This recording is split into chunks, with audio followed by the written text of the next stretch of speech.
your sleeves and play your part. Play out. Play in. Play like no one is listening. Play with limits. Keep yourself in check. And maybe sometimes don't play at all.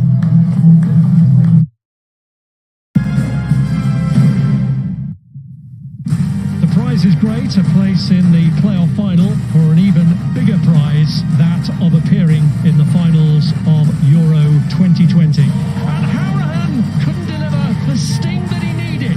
O'Dowda looks to pull it across and Brown's there, and he struck the post. It is all going down to who holds their nerve from 12 yards. And Ireland blink first. Doherty has to score. Oh, and he's denied! And it's all over for the Republic of Ireland. It was a positive performance, but a heartbreaking result on Thursday for the Irish, looking to put that right back in Nations League action here at the Aviva this afternoon. They take on Wales. 2 wins out of 2 for them so far in this particular tournament. Kick-off is just moments away, but let's get an update from the COVID crisis that's rocked the Ireland camp. The FAI CEO Gary Owens now with Guy Havard. Gary, a remarkable day. Just talk us through the events as they happened. Well, it happened late last night, guys. So we had a positive test from the player. The players got tested when we returned on Friday. Those tests took place around 4 o'clock on Friday, and we got the results about 9 o'clock last night. One of our players tested positively, and then 4 were deemed to have close contact. So therefore they couldn't play. So we lost 5 players as a result of it. So that was all happened late last night. How do you decide who the 4 players are who are in close contact? Well, we have protocols we follow with the HSE and the UEFA, and effectively the players themselves, the person who has the positive test will identify who they were with right through the week actually, and it would have been deemed that they were close contacts on the plane coming back, so therefore they were deemed to be close contacts in consultation with the HSE, and therefore they can't play. Gary Owens there with Guy Havard, Phil Barb, Dave Edwards in the studio alongside me here. There's been plenty of chat about all this, Phil. It's now for the players to concentrate on what's going on, particularly on the pitch, isn't it?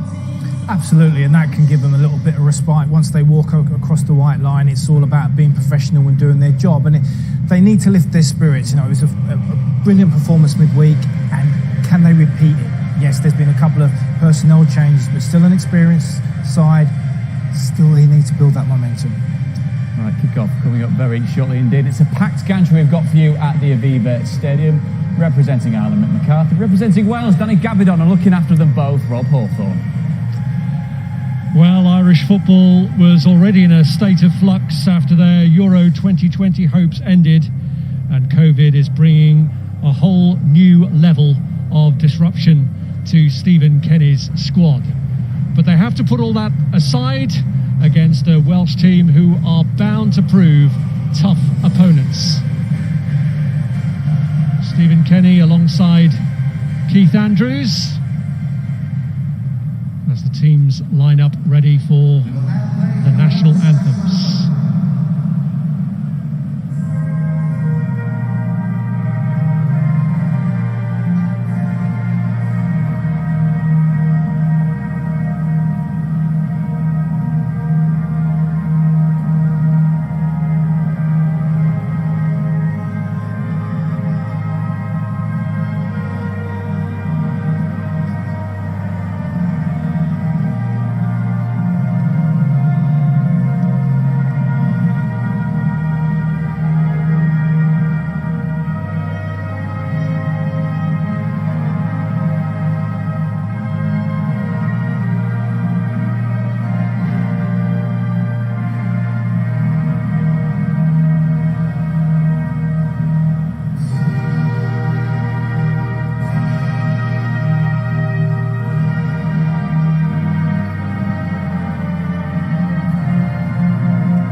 Stephen Kenny has said that the 4 players withdrawn for being close contacts of the player who tested positive would have started.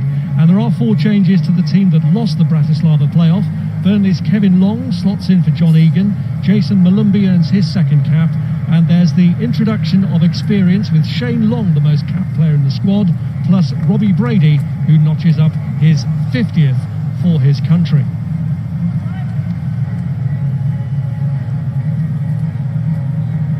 It's a Greek official in charge tonight, Tassos Sideropoulos.